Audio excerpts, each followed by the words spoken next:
Hemos atravesado el ecuador del tiempo pascual. Hemos pasado las 4 primeras semanas y entramos en la segunda parte de este tiempo en el que la Iglesia contempla, la Iglesia profundiza en el misterio de Jesucristo muerto y resucitado para nuestra salvación. Este que es el centro de la fe, esta que es la verdad que sostiene lo que nosotros creemos, todo lo que nosotros creemos y hacemos cada día en nuestra vida. Este es el tiempo en el que podemos profundizar con mayor serenidad, con mayor eh, tensión también, en el sentido de interés, en el sentido de búsqueda de saber qué es lo que vivimos en el tiempo pascual. Vamos a avanzar a este quinto domingo del tiempo pascual, un domingo en el que la Iglesia nos presenta una liturgia de la palabra que va a dar un giro, va a dar un giro y ya va a empezar a mirar hacia la despedida. Vamos a verlo como la liturgia de la palabra nos va a presentar otra manera de hablar de Jesús, nos va a presentar otra manera de enfocar lo que estamos viviendo, no tanto como un reconocimiento de lo que ha sucedido, que ciertamente está ahí, el misterio de la Pascua en todos sus aspectos, como hemos visto en los domingos anteriores, sino que lo que nos ofrece es una oportunidad de profundizar en cómo la Pascua va a dejar un pozo y además una fuerza para la vida de la Iglesia.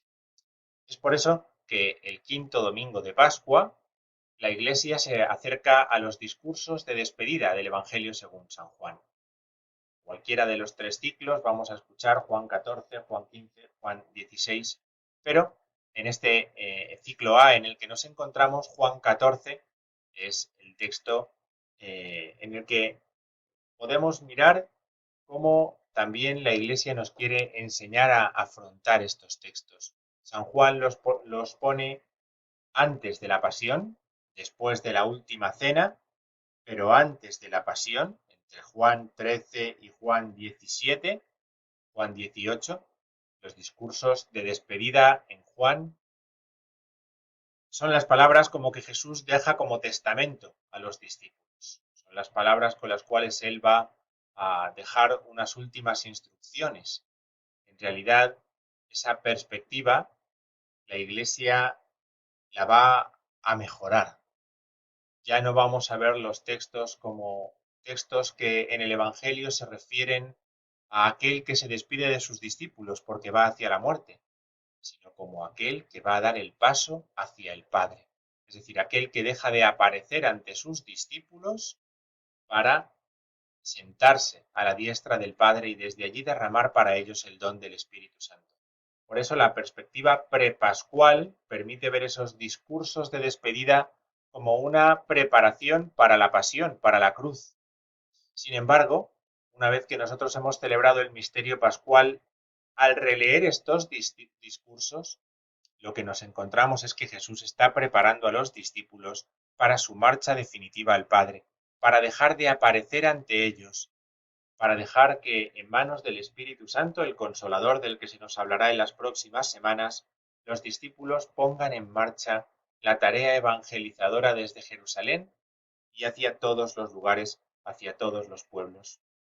Por eso, el quinto domingo de Pascua nos ofrece una oportunidad de mirar hacia adelante, mirar hacia adelante. Ya no es tanto la pasión, hemos asumido en esta primera parte de la Pascua lo que ha sucedido, somos conscientes del padecimiento del Señor, pero también de la fuerza con la que Dios lo resucitó de entre los muertos, y ahora miramos hacia adelante, hacia cómo el resucitado prepara a los suyos para una nueva forma de vida.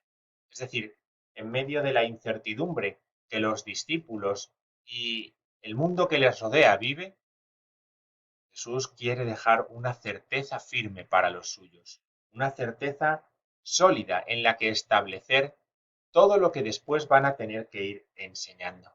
Por eso estos discursos de despedida que siempre escuchamos en el quinto domingo de Pascua nos vienen bien también en este momento en el que nosotros nos encontramos. San Agustín dice en uno de sus textos, en su comentario al Evangelio según San Juan, dice así también: ¿dónde habían de estar sino en él? Por donde se ve que él está, también en sí mismo y que por lo tanto ellos estarán allí donde está Él, esto es, en Él mismo, porque Él es la vida eterna. Bien, donde esté yo, estaréis también vosotros. Eso es lo que Jesús promete a los discípulos. Eso es lo que Él quiere, preparar un sitio, porque donde va a ir Él, van a ir después también los suyos. Él quiere que haya una presencia siempre del Señor en sus discípulos y de los discípulos en el Señor.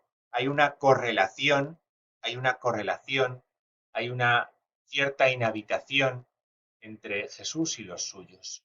Están ciertamente unidos y en realidad lo que están recibiendo de Él en esa unión es la vida eterna. El Padre tiene vida en sí mismo y esa vida que tiene también el Hijo, Él la va a dar a los discípulos. ¿Qué es lo que va a quedar con ellos cuando Él se separe de esa presencia con la que les ha acompañado? La vida eterna. Él les va a dejar ya la vida eterna, la vida que Él tiene en sí mismo. Por eso es tan importante que aprendamos a entender también esa forma de despedirse de Jesús.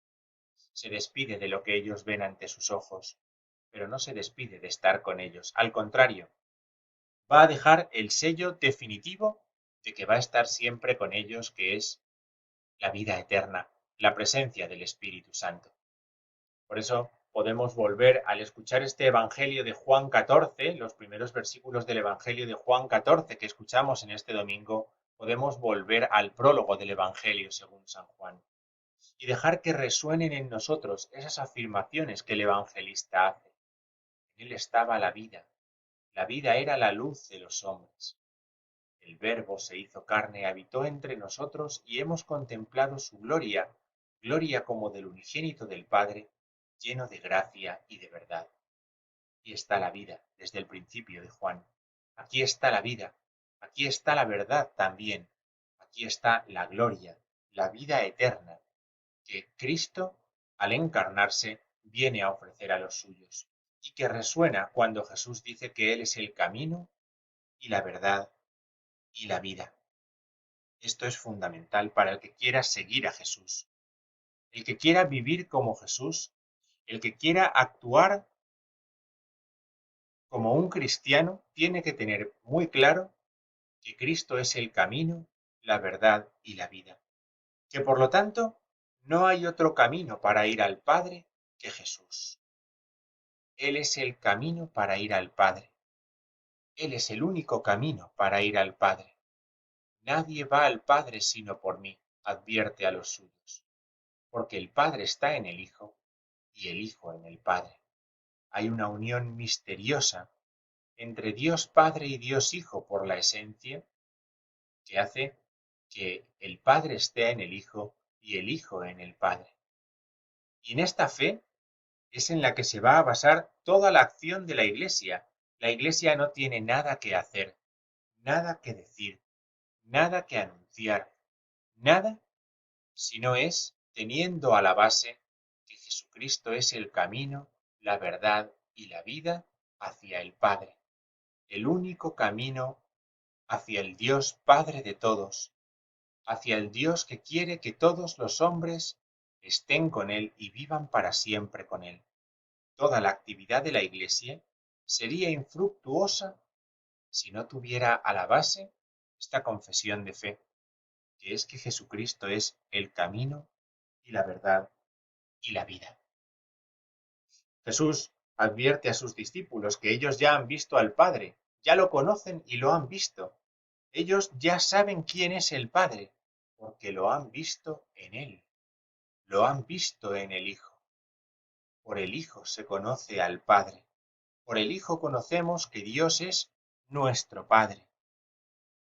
Y por lo tanto, lo que los discípulos han vivido con Cristo da sentido a estas palabras que Jesús dirige a los suyos. Ese término conocer, conocer al Padre o conocer a Cristo, que aparece tantas veces en el Evangelio según San Juan.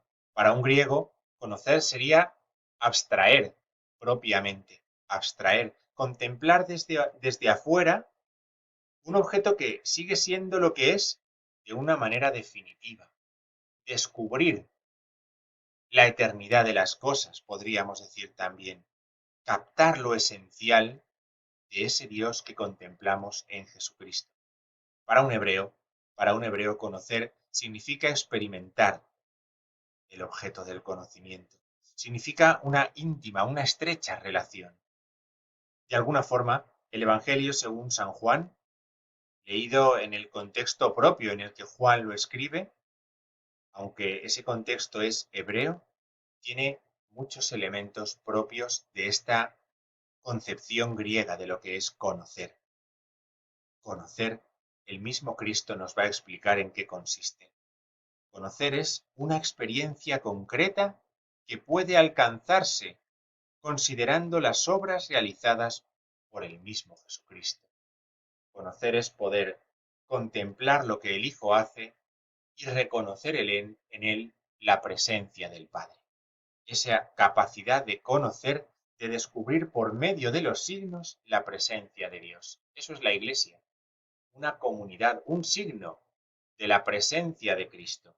De esto nos habla la primera lectura de este quinto domingo de Pascua. Los signos. La Iglesia, el avance que se va dando en ella es un signo de la presencia del Señor. Las necesidades que la Iglesia va teniendo y cómo va ofreciendo respuesta para ello es un signo de la presencia del Señor. Así encontramos en la primera lectura la elección de los diáconos, porque es necesario que haya en la comunidad cristiana quien se encargue de la palabra, quien se encargue de la guía de la comunidad, quien se encargue del servicio a los pobres, quien se encargue de cada una de las tareas propias. Los diáconos estarán al servicio de la comunidad para fortalecerla, alimentarla y ayudarla a que siga creciendo. Los diáconos. Esta construcción de la comunidad que encontramos en la primera lectura también la encontramos de otra forma explicada por Pedro, en esa primera carta de Pedro, en esa homilía bautismal que escuchamos de domingo a domingo en el tiempo pascual. Y es que el cristiano es parte de un linaje elegido, de un sacerdocio real, de una nación santa. Este vocabulario que ya encontramos en el libro del Éxodo, cuando Dios explica al pueblo de Israel en lo que se han convertido, cuando han sido rescatados, este vocabulario lo retoma Pedro aquí para explicar lo que el bautismo ha hecho en los cristianos. Los ha llamado de las tinieblas a la luz y los ha convertido en un pueblo que participa del sacerdocio de Jesucristo. Qué interesante sería releer en esta semana Lumen Gentium, la Constitución del Vaticano II, dedicada a explicar la Iglesia. ¿Qué es la Iglesia? Lumen Gentium habla de cómo hay un único sacerdocio, el de Jesucristo, del que participamos por el bautismo, en un sacerdocio real, y del que participan algunos de sus miembros por el sacramento del orden sacerdotal. Todos para ofrecer sacrificios espirituales, que consisten precisamente en esto, en cumplir la voluntad de Dios.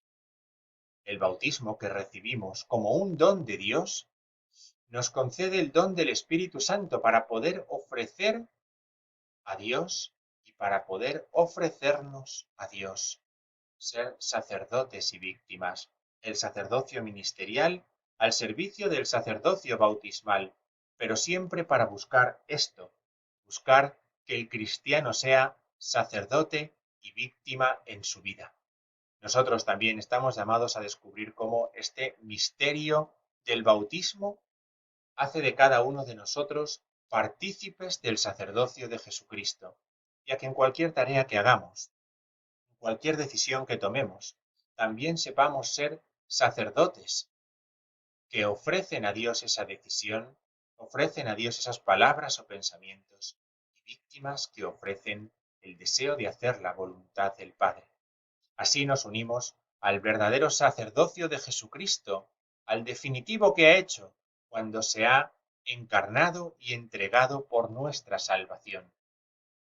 En la Eucaristía, nosotros unimos y hacemos propio ese sacerdocio de Jesucristo para que se extienda a toda nuestra vida, a todos nuestros días.